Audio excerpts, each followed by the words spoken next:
ಭಾರಿ ಚರ್ಚೆಗೆ ಗ್ರಾಸವಾಗಿದೆ ರಾಜಕೀಯ ವಲಯದಲ್ಲಿ, ಅದರಲ್ಲೂ ರಾಷ್ಟ್ರ ಮಟ್ಟದಲ್ಲಿ ಚರ್ಚೆಗೆ ಗ್ರಾಸವಾಗಿರೋದು ಮಲ್ಲಿಕಾರ್ಜುನ್ ಖರ್ಗೆ ಅವರ ಕುಟುಂಬದ ಮೇಲಾದ ದಾಳಿ. ಆ ದಾಳಿ ಸಂದರ್ಭದಲ್ಲಿ ಆದಂತಹ ಅವಘಡಗಳು, ಘಟನೆಗಳು, ಯೋಗಿ ಆದಿತ್ಯನಾಥ್ ಅವರಿಂದ ಪ್ರಸ್ತಾಪವಾದ ವಿಚಾರ, ಅದಕ್ಕಿದೀಗ ಪ್ರಿಯಾಂಕ್ ಖರ್ಗೆ ಅವರು ಉತ್ತರವನ್ನ ನೀಡಿದ್ದಾರೆ. ಅಷ್ಟಕ್ಕೂ ಹಿಂದೆ ಆದ ಘಟನೆ ಏನು ಅನ್ನೋದನ್ನ ಒಂದೊಂದಾಗಿ ಗಮನಿಸ್ತಾ ಹೋಗೋಣ. ಯಾವ ರೀತಿಯಾದ ದಾಳಿ ಆಗಿತ್ತು ಖರ್ಗೆ ಅವರ ಕುಟುಂಬದ ಮೇಲೆ, ಹಾಗೆ ಯಾವ ಕಾರಣಕ್ಕೆ ದಾಳಿಯನ್ನ ಮಾಡಲಾಗಿತ್ತು ಅಂತ ಹೇಳಿ. ಹೈದರಾಬಾದ್ ಕರ್ನಾಟಕ ಭಾಗ, ಅದರಲ್ಲೂ ವಿಶೇಷವಾಗಿ ಹೈದರಾಬಾದ್ ನಿಜಾಮರ ವ್ಯಾಪ್ತಿಯಲ್ಲಿ ಇದ್ದ ಸಂದರ್ಭದ ಘಟನೆ ಇದು. ಹೈದರಾಬಾದ್ ಕರ್ನಾಟಕ ಭಾಗ ಇದು ಸ್ವತಂತ್ರ ಪೂರ್ವದಲ್ಲಿ ಆದಂತಹ ಘಟನೆ. ನೇರವಾಗಿ ಹೈದರಾಬಾದ್ ನಿಜಾಮರ ಆಳ್ವಿಕೆ ನಡೀತಾ ಇತ್ತು. ಈಗೇನು ಬೀದರ್ ಹಾಗೆ ಕಲಬುರ್ಗಿ ಇತ್ಯಾದಿ ಭಾಗಗಳಿದೆ. ಹೈದರಾಬಾದ್ ಕರ್ನಾಟಕ ಅಂತ ಹೇಳಿ ಹಿಂದೆ ಅದನ್ನ ಗುರುತಿಸಲಾಗ್ತಾ ಇತ್ತು. ಕಂಪ್ಲೀಟ್ ಆಗಿ ನಿಜಾಮರ ಆಳ್ವಿಕೆಯ ಅಡಿಯಲ್ಲಿತ್ತು. ಸ್ವತಂತ್ರವಾಗಿ ಇರಲಿಕ್ಕೆ ನಿಜಾಮರು ಬಯಸ್ತಾರೆ. ಯಾವುದೇ ಕಾರಣಕ್ಕೂ ಕೂಡ ಭಾರತ ಸರ್ಕಾರದ ಜೊತೆಯಲ್ಲಿ ಕೈ ಜೋಡಿಸೋದು ಬೇಡ, ಸ್ವತಂತ್ರ ನಂತರದಲ್ಲಿ ಸ್ವತಂತ್ರವಾಗಿ ನಮ್ಮದೇ ಪ್ರಾಂತ್ಯವನ್ನ ಮುನ್ನಡೆಸ್ಕೊಂಡು ಹೋಗಬೇಕು ಅನ್ನೋ ನಿರ್ಧಾರಕ್ಕೆ ಬರ್ತಾರೆ ನಿಜಾಮರು. ಆದ್ರೆ ಒಳಗೊಳಗೆ ಪಾಕಿಸ್ತಾನದ ಜೊತೆಯಲ್ಲಿ ಕೈ ಜೋಡಿಸೋಕೆ ಹುನ್ನಾರ ಕೂಡ ನಡೀತಾ ಇರತ್ತೆ ನಿಜಾಮರದ್ದು ಅನ್ನೋ ಮಾಹಿತಿ. ಆದ್ರೆ ಈ ಹೈದರಾಬಾದ್ ಕರ್ನಾಟಕ ಭಾಗದಲ್ಲಿದ್ದ ಹಿಂದೂಗಳು ನಾವು ಭಾರತದ ಭಾಗವಾಗಬೇಕು ಅಂತ ಹೇಳಿ ನಿರ್ಧರಿಸಿರ್ತಾರೆ. ಭಾರತ ಸರ್ಕಾರದ ಅಡಿಯಲ್ಲಿ ಬದುಕುವ ಒಲವನ್ನ ವ್ಯಕ್ತಪಡಿಸ್ತಾ ಇರ್ತಾರೆ. ಹೀಗಾಗೇನೆ ಯಾರೆಲ್ಲ ತಮ್ಮ ಆಳ್ವಿಕೆ ಇದ್ದ ಪ್ರದೇಶದಲ್ಲಿ ಭಾರತದ ಜೊತೆಯಲ್ಲಿ ಇರ್ಲಿಕ್ಕೆ ಬಯಸ್ತಿದ್ದಾರೆ, ನಿಜಾಮರ ಆಡಳಿತಕ್ಕೆ ಒಳಪಡದಲೆ ಅಥವಾ ಪಾಕಿಸ್ತಾನದ ಜೊತೆಯಲ್ಲಿ ಇರ್ಲಿಕ್ಕೆ ಒಪ್ತಾ ಇಲ್ಲ, ಅಂಥವರ ಮೇಲೆ ನಿರಂತರವಾಗಿ ದಾಳಿಗಳಾಗುತ್ತೆ, ನಿರಂತರವಾಗಿ ಹಲ್ಲೆಗಳಾಗುತ್ತೆ. ರಜಾಕರ ಸೈನ್ಯದಿಂದ ದಾಳಿಯನ್ನ ಮಾಡಲಾಗುತ್ತೆ. ಅಂಥದ್ದೇ ಒಂದು ದಾಳಿ ಮಲ್ಲಿಕಾರ್ಜುನ್ ಖರ್ಗೆ ಅವರ ಹುಟ್ಟೂರು ಗ್ರಾಮ ವನವಟ್ಟಿಯಲ್ಲೂ ಕೂಡ ನಡೆದಿತ್ತು ಅನ್ನೋದನ್ನ ಈಗಷ್ಟೇ ಆ ಗ್ರಾಮಸ್ಥರು ಹಾಗೆ ಖರ್ಗೆ ಅವರ ಕುಟುಂಬಸ್ಥರು ಹೇಳಿದ್ದನ್ನ ಗಮನಿಸಿದ್ವಿ. ಭಾರತದ ಜೊತೆ ಸೇರೋಕೆ ಇಚ್ಛಿಸುವವರ ಮೇಲೆ ಕ್ಷಮೆ ಇರಲಿ, ಆ ಸಂದರ್ಭದಲ್ಲಿ ದಾಳಿಯನ್ನ ನಡೆಸಲಾಗತ್ತೆ. ಇದೇ ಸಂದರ್ಭದಲ್ಲಿ ಮಲ್ಲಿಕಾರ್ಜುನ್ ಖರ್ಗೆ ಅವರ ಕುಟುಂಬಸ್ಥರ ಮೇಲೂ ಕೂಡ ದಾಳಿ ನಡೆದಿತ್ತು ಅನ್ನೋ ಮಾಹಿತಿ ಇದೆ. 2,000ಕ್ಕೂ ಅಧಿಕ ಜನರನ್ನ ಸುಟ್ಟು ಹಾಕಿತ್ತು ರಜಾಕರ ಸೈನ್ಯ. ಸಂದರ್ಭದಲ್ಲಿ ಯಾರೆಲ್ಲ ಭಾರತದ ಪರವಾಗಿ ನಿಲ್ತಾರೆ, ಯಾರೆಲ್ಲ ಭಾರತ ಸರ್ಕಾರದ ಅಡಿಯಲ್ಲಿ ಇರಲಿಕ್ಕೆ ಇಚ್ಛಿಸ್ತಾರೆ ಅಂಥವರ ವಿರುದ್ಧವಾಗಿ ನಿರಂತರವಾದ ದಾಳಿಗಳು ನಡೆದಿರುತ್ತೆ. ಇದೇ ದಾಳಿಯ ಭಾಗವಾಗಿ 2,000ಕ್ಕೂ ಅಧಿಕ ಮಂದಿಯ ಹತ್ಯಾಕಾಂಡ ನಡೆದು ಹೋಗಿರುತ್ತೆ. 1948ರಲ್ಲಿ ಖರ್ಗೆ ಗ್ರಾಮವನ್ನೇ ಸುಟ್ಟು ಹಾಕಿದ್ರು ರಜಾಕರು. ಈಗಷ್ಟೇ ಆ ಗ್ರಾಮದಲ್ಲಿ ಗ್ರೌಂಡ್ ರಿಪೋರ್ಟ್ ನಡೆಸಿತ್ತು ರಿಪಬ್ಲಿಕ್ ಕನ್ನಡ, ನೀವು ಅದನ್ನ ಗಮನಿಸಿದ್ರಿ ಕೂಡ. ಈ ರೀತಿ ಸುಟ್ಟು ಹಾಕಿದವರಲ್ಲಿ ಖರ್ಗೆ ಅವರ ಕುಟುಂಬಸ್ಥರು ಕೂಡ ಒಬ್ಬರು. ಖರ್ಗೆ ಅವರ ಸಹೋದರಿಯರು ಹಾಗೆ ಅವರ ತಾಯಿ ಈ ದಾಳಿಗೆ ಒಳಗಾಗಿ ಸಾವನ್ನಪ್ತಾರೆ. ಆದರೆ ಖರ್ಗೆ ಅವರ ತಂದೆ ಖರ್ಗೆ ಅವರ ಸಮೇತರಾಗಿ ಬೀದರ್ನಿಂದ ಕಲಬುರ್ಗಿಗೆ ಸ್ಥಳಾಂತರ ಆಗ್ತಾರೆ ಅಂತ ಹೇಳಿ ಮಾಹಿತಿ ಇದೆ. ಆದರೆ ಅವಘಡದಲ್ಲಿ ಖರ್ಗೆ ಅವರ ತಾಯಿ ಹಾಗೆ ಸಹೋದರಿಯರು ಸಾವಿಗೀಡಾಗ್ತಾರೆ. ಆ ಹತ್ಯಾಕಾಂಡಕ್ಕೆ ಬಲಿಯಾದವರ ಪೈಕಿ ಖರ್ಗೆ ಅವರ ಕುಟುಂಬಸ್ಥರು ಕೂಡ ಒಬ್ಬರು ಅನ್ನೋ ಮಾಹಿತಿಯನ್ನ ಅಲ್ಲಿನ ಗ್ರಾಮಸ್ಥರು ಹೊರಹಾಕ್ತಾ ಇದ್ದಾರೆ. ಇದು ಖರ್ಗೆ ಅವರಿಗೆ ಸಂಬಂಧಪಟ್ಟಂತೆ ಹಾಗೆ ಅವರ ಕುಟುಂಬದ ಮೇಲಾದಂತಹ ದಾಳಿಗೆ ಸಂಬಂಧಪಟ್ಟ ಇತಿಹಾಸ. ಇದೀಗ ಇದೇ ವಿಚಾರವನ್ನ 1948ರಲ್ಲಿ ನಡೆದಂತಹ ಘಟನೆಯನ್ನ ಮತ್ತೊಮ್ಮೆ ಮುನ್ನೆಲೆಗೆ ತಂದಿದ್ದಾರೆ ಯುಪಿ ಸಿಎಂ ಯೋಗಿ ಆದಿತ್ಯನಾಥ್ ಅವರು. ಇದಕ್ಕೆ ಪ್ರಿಯಾಂಕ್ ಖರ್ಗೆ ಅವರು ಉತ್ತರ ಕೊಟ್ಟಿದ್ದಾರೆ. ನಮ್ಮ ಕುಟುಂಬಸ್ಥರ ಮೇಲೆ, ಪೂರ್ವಿಕರ ಮೇಲೆ ಆಗಿದ್ದು ಹಲ್ಲೆ ಮುಸಲ್ಮಾನರಿಂದ ಅಲ್ಲ, ಬದಲಾಗಿ ರಜಾಕರಿಂದ ಅನ್ನೋ ಸ್ಪಷ್ಟನೆ. ಮತ್ತಷ್ಟು ಡೀಟೇಲ್ಸ್ನೊಂದಿಗೆ ನಮ್ಮ ಪ್ರತಿನಿಧಿ ಮಲ್ಲಿಕಾರ್ಜುನ್ ಮರ್ಕಲೆ ನೇರ ಸಂಪರ್ಕದಲ್ಲಿದ್ದಾರೆ. ಮಲ್ಲಿಕಾರ್ಜುನ್, ನೀವು ಆ ಗ್ರಾಮಕ್ಕೇನೆ ಹೋಗಿದ್ರಿ, ಗ್ರಾಮಸ್ಥರು ಹೇಳಿದ್ದನ್ನ ಕೇಳಿಸ್ಕೊಂಡ್ರಿ. ಆದ್ರೆ ಈತ ಪ್ರಿಯಾಂಕ್ ಖರ್ಗೆ ಅವರು ಎಲ್ಲೋ ಒಂದ್ ಕಡೆ ಮುಸಲ್ಮಾನರಲ್ಲ, ರಜಾಕರು, ನಿಜಾಮರು ಇಂಥ ಹಲ್ಲೆಯನ್ನ ಮಾಡಿದವರು ಅಂತ ಹೇಳೋ ಮೂಲಕ ಏನ್ ಹೇಳಲಿಕ್ಕೆ ಹೊರಟಿದ್ದಾರೆ?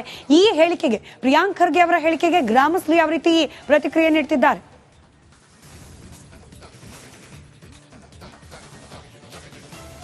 ಹೌದು ಸುಮಿತಾ, ನಿಜಕ್ಕೂ ಏನು ಈಗಾಗಲೇ ದೇಶದ ಸ್ವಾತಂತ್ರ್ಯ ಪೂರ್ವದಲ್ಲಿ ನಡೆದಂತ ಒಂದು ದೊಡ್ಡ ಘಟನೆ ಅಂತ ಹೇಳ್ಬೋದು. ಈ ಒಂದು ಘಟನೆ ಇವತ್ತು ಮತ್ತೇನಂದ್ರೆ ಮುನ್ನೆಲೆಗೆ ಬಂದಿದೆ ಅಂತ ಹೇಳ್ಬೋದು. ಏನು ಈಗಾಗಲೇ ಮಲ್ಲಿಕಾರ್ಜುನ್ ಖರ್ಗೆ ಅವರು ಏನು ಈ ಒಂದು ಹೇಳಿಕೆ ಕೊಡ್ತಾರ, ಆ ಒಂದು ಹೇಳಿಕೆಗೆ ಕೌಂಟರ್ ಆಗಿ ಉತ್ತರ ಪ್ರದೇಶದ ಮುಖ್ಯಮಂತ್ರಿ ಯೋಗಿ ಆದಿತ್ಯನಾಥ್ ಈ ಒಂದು ಇತಿಹಾಸನ್ನ ಇವತ್ತೇನದಂದ್ರೆ ಮೆಲುಕು ಹಾಕಂತ ಒಂದು ಪರಿಸ್ಥಿತಿ ನಿರ್ಮಾಣ ಮಾಡಿದ್ದಾರೆ ಅಂತ ಹೇಳ್ಬೋದು. ನಿಜಕ್ಕೂ ಏನು ಪ್ರಭಾವಿ ಸಚಿವ ಪ್ರಿಯಾಂಕ್ ಖರ್ಗೆ ಅವರು ಎಲ್ಲೋ ಒಂದ್ ಕಡೆ ಹೇಳಿಕೆ ಕೊಡ್ತಾರ, ರಜಾಕರರು ಆ ಒಂದು ಸಂದರ್ಭದಲ್ಲಿ ದಾಳಿ ಮಾಡಿದಾರ, ಅವರು ಮುಸಲ್ಮಾನರು ಇಲ್ಲ ಅಂತ ಹೇಳಿದ್ರೆ ಎಲ್ಲೋ ಒಂದ್ ಕಡೆ ಸಚಿವರು ಎಲ್ಲೋ ಒಂದ್ ಕಡೆ ದಿಶಾಭೂಲ್ ಮಾಡ್ತಾ ಇದ್ದಾರೆ ಅಂತ ಹೇಳ್ಬೋದು ರಾಜ್ಯದ ಜನರಿಗೆ. ಅದರ ನಿಜಾಮನರ ಬಳಿ ಖಾಸಿಂ ರಜ್ವಿ ಅಂತೇನು ಇದ್ದರು, ಅವ್ರು ಕೂಡ ಮುಸಲ್ಮಾನರು, ರಜಾಕರ್ ಅಂದ್ರೆ ಮುಸಲ್ಮಾನರು ಅಂತ ಹೇಳಿ ಈ ಭಾಗದ ಜನ ಹೇಳ್ತಾರ. ನಾವ್ ಹೇಳ್ತಾ ಇಲ್ಲ, ಈ ಭಾಗದ ಪಬ್ಲಿಕ್ ಜನ ಸಾಮಾನ್ಯವಾಗಿ ಜನರು ಹೇಳ್ತಾ ಇದ್ದಾರೆ ಅಂತ ಹೇಳ್ಬೋದು. ನಾವು ಕೂಡ ಈಗಾಗಲೇ ಮಲ್ಲಿಕಾರ್ಜುನ್ ಖರ್ಗೆ ಅವರ ಹುಟ್ಟೂರಿಗೆ ಹೋಗಿದ್ದೀವಿ. ಅವರು ಜನಿಸಿದಂತ ಆ ಮನೆ ಅಲ್ಲಿ ಅವ್ರ ಖರ್ಗೆ ಕುಟುಂಬಸ್ಥರು ಸುಮಾರು 20-25 ಮನೆಗಳನ್ನು ವಾಸಿಸ್ತಾ ಇದ್ದಾರೆ. ಆ ಸ್ಥಳಕ್ಕೆ ಕೂಡ ಹೋಗಿದ್ದೀವಿ. ಅವ್ರ ಕುಟುಂಬಸ್ಥರು ಕೂಡ ಮಾತನಾಡೋರು. ಈಗಾಗಲೇ ಆ ಒಂದು ಸಂದರ್ಭದಲ್ಲಿ ಗೋರ್ಟಾ ಇರ್ಬೋದು, ಹೊನ್ನಳ್ಳಿ ಇರ್ಬೋದು, ರಾಚಪ್ಪ ಗೌಣಗ ಇರ್ಬೋದು, ಸಾಕಷ್ಟು ಆ ಭಾಗದಲ್ಲಿ ರಾಷ್ಟ್ರಧ್ವಜ ಹಚ್ಚಬೇಕು, ನಾವು ರಾಷ್ಟ್ರ ಪ್ರೇಮ ತೋರಿಸ್ಬೇಕು, ನಾವು ಭಾರತದಲ್ಲಿ ಉಳ್ಕೋಬೇಕು ಅಂತೇಳಿ ಜನ ರಾಷ್ಟ್ರಧ್ವಜ ಹಚ್ಚಗೋಸ್ಕರ ಸಾಕಷ್ಟು ಜನ ದೇಶಗೋಸ್ಕರ ಹುತಾತ್ಮರಾಗಿದ್ದಾರೆ. ಯಾರು ದೇಶಗೋಸ್ಕರ ರಾಷ್ಟ್ರಧ್ವಜಗೋಸ್ಕರ ಪ್ರೀತಿ ತೋರಿಸ್ತಿರು, ಯಾರು ಈ ರೀತಿ ನಿಜಾಮನ ಸೈನಿಕರ ವಿರುದ್ಧ ಮಾತಾಡ್ತಿರೋ ಅಂಥವ್ರ ವಿರುದ್ಧ ಏನದಂದ್ರೆ ನಿಜಾಮನ ಸೈನಿಕರು ಏನದಂದ್ರೆ ದೌರ್ಜನ್ಯ ಮಾಡೋದು, ಹಲ್ಲೆ ಮಾಡೋದು, ಹತ್ಯೆ ಮಾಡೋದು.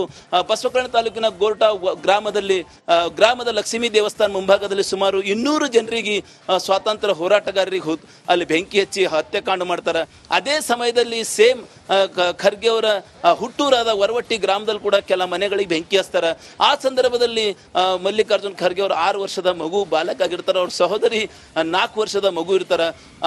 ಆ ಸಹೋದರಿ ಮತ್ತು ತಾಯಿ ಆ ಒಂದು ಬೆಂಕಿ ಆಹುತಿಯಲ್ಲಿ ಬಲಿಯಾಗ್ತಾರೆ. ತಕ್ಷಣವೇ ಅವ್ರ ತಂದೆ ಮಾಪಣ್ಣ ಅಂಬರು ಉಳಿದಂಥ ಏಕೈಕ ಪುತ್ರನ್ನ ಉಳಿಸ್ಕೋಬೇಕು ಅಂತೇಳಿ ಆ ವರವಟ್ಟಿಯನ್ನ ಗ್ರಾಮ ಬಿಟ್ಟು ಅವರು ಕಲಬುರಗಿಗೆ ವಲಸೆ ಹೋಗ್ತಾರೆ. ಇನ್ನು ಅವ್ರ ಕುಟುಂಬಸ್ಥರು ಸಾಕಷ್ಟು ಜನ ಅದೇ ವರವಟ್ಟಿ ಗ್ರಾಮದಲ್ಲಿದ್ದಾರೆ. ಈಗಾಗಲೇ ಶಿಕ್ಷಕರಾಗಿದ್ದ ಶಂಕರ್ರಾವ್ ಖರ್ಗೆ ಇರ್ಬೋದು, ಪಂಡಿತ್ ಖರ್ಗೆ ಇರ್ಬೋದು, ಸಂಜೀವ್ ಕುಮಾರ್ ಖರ್ಗೆ, ಸಾಕಷ್ಟು ಜನ ರಿಪಬ್ಲಿಕ್ ಕನ್ನಡ ಜೊತೆ ಮಾತನಾಡುತ್ತಾ ಅಂದಿನ ಘಟನೆ ಅಂದ್ರೆ ಆ ಘಟನೆ ಇದ್ದಿದ್ದೆ ಹಿಂದೂ ಮುಸ್ಲಿಂ ಸಾಕಷ್ಟು ಒಂದು ದಂಗೆಗಳು ನಡೀತಾ ಇದ್ದು, ಹಿಂದೂಗಳ ಮೇಲೆ ಮುಸ್ಲಿಮರು ದಾಳಿ ಮಾಡೋದು, ರಾತ್ರೋರಾತ್ರಿ ಮನೆಗಳಿಗೆ ನುಗ್ಗೋದು, ಮನೆಗಳಿಗೆ ಬೆಂಕಿ ಹಚ್ಚೋದು, ಇಂಥ ಸಾಕಷ್ಟು ಘಟನೆಗಳು ಸ್ವಾತಂತ್ರ್ಯ ಪೂರ್ವದಲ್ಲಿ ಅಂದ್ರೆ 1947-48 ಸಂದರ್ಭದಲ್ಲಿ ನಡೀತಾ ಇದ್ದು. ದೇಶಕ್ಕೆ ಸ್ವಾತಂತ್ರ್ಯ ಸಿಕ್ಕಿದ 11 ತಿಂಗಳ ನಂತರ ಈ ಒಂದು ಕಲ್ಯಾಣ ಕರ್ನಾಟಕ ಭಾಗಕ್ಕೆ ನಿಜಾಮುದ್ದೀನ್ ಮುಕ್ತಿ ಸಿಕ್ತು. ಆ ಸಂದರ್ಭದಲ್ಲಿ ಖಾಸಿಂ ರಜ್ಮಿ ಅವನ ತಂಡನ್ನು ಕಟ್ಕೊಂಡು, ಮುಸ್ಲಿಮರದ್ದು ಒಂದು ಗ್ಯಾಂಗನ್ನು ಕಟ್ಕೊಂಡು ಈ ಭಾಗದಲ್ಲಿ ಸಾಕಷ್ಟು ಹಿಂದೂಗಳ ಮೇಲೆ ದೌರ್ಜನ್ಯ ನಡೆಸಿದ್ದಾರೆ. ಅದರೆಲ್ಲ ಒಂದು ಕಡೆ ಗೊತ್ತು, ಸಚಿವರು ರಜಾಕರರು ಮುಸ್ಲಿಂ ಇಲ್ಲ ಅಂತೇಳಿ ಹೇಳಿಕೆ ಕೊಡ್ತಾ ಇದ್ದಾರೆ. ಸಾಕಷ್ಟು ಒಂದು ಚರ್ಚೆ ಅನ್ನೋದಂದ್ರೆ ವಿಷಯ ಆಗ್ಯದ ಅಂತ ಹೇಳ್ಬಹುದು. ಸುಮಿತಾ, ನೀವದ ಮಲ್ಲಿಕಾರ್ಜುನ್ ಮರ್ಕಲೆ ಮಾಹಿತಿಗಾಗಿ. ಖರ್ಗೆ ಹುಟ್ಟೂರಿನಲ್ಲೇ ರಿಪಬ್ಲಿಕ್ ಕನ್ನಡ ಗ್ರೌಂಡ್ ರಿಪೋರ್ಟ್ ಅನ್ನ ಮಾಡ್ತು, ಅಲ್ಲಿನ ಗ್ರಾಮಸ್ಥರನ್ನ ಮಾತನಾಡಿಸೋ ಪ್ರಯತ್ನ ಮಾಡ್ತು. ಹಾಗೆ ಮಲ್ಲಿಕಾರ್ಜುನ್ ಖರ್ಗೆ ಅವರ ಸಂಬಂಧಿಕರನ್ನ ಮಾತನಾಡಿಸೋ ಪ್ರಯತ್ನ, ಆ ಮೂಲಕ ದಾಳಿ ಆಗಿದ್ದ ಸಂದರ್ಭದ ಘಟನೆಗಳನ್ನ ಮೆಲುಕು ಹಾಕಿದ್ದಾರೆ.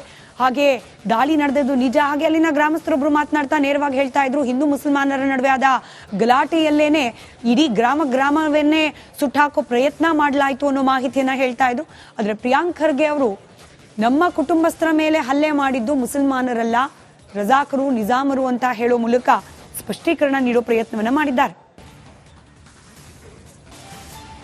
ಭಾರಿ ಚರ್ಚೆಗೆ ಗ್ರಾಸವಾಗಿದೆ ರಾಜಕೀಯ ವಲಯದಲ್ಲಿ, ಅದರಲ್ಲೂ ರಾಷ್ಟ್ರ ಮಟ್ಟದಲ್ಲಿ ಚರ್ಚೆಗೆ ಗ್ರಾಸವಾಗಿರೋದು ಮಲ್ಲಿಕಾರ್ಜುನ್ ಖರ್ಗೆ ಅವರ ಕುಟುಂಬದ ಮೇಲಾದ ದಾಳಿ. ಆ ದಾಳಿ ಸಂದರ್ಭದಲ್ಲಿ ಆದಂತಹ ಅವಘಡಗಳು, ಘಟನೆಗಳು, ಯೋಗಿ ಆದಿತ್ಯನಾಥ್ ಅವರಿಂದ ಪ್ರಸ್ತಾಪವಾದ ವಿಚಾರ, ಅದಕ್ಕಿದೀಗ ಪ್ರಿಯಾಂಕ್ ಖರ್ಗೆ ಅವರು ಉತ್ತರವನ್ನ ನೀಡಿದ್ದಾರೆ. ಅಷ್ಟಕ್ಕೂ ಹಿಂದೆ ಆದ ಘಟನೆ ಏನು ಅನ್ನೋದನ್ನ ಒಂದೊಂದಾಗಿ ಗಮನಿಸ್ತಾ ಹೋಗೋಣ. ಯಾವ ರೀತಿಯಾದ ದಾಳಿ ಆಗಿತ್ತು ಖರ್ಗೆ ಅವರ ಕುಟುಂಬದ ಮೇಲೆ, ಹಾಗೆ ಯಾವ ಕಾರಣಕ್ಕೆ ದಾಳಿಯನ್ನ ಮಾಡಲಾಗಿತ್ತು ಅಂತ ಹೇಳಿ.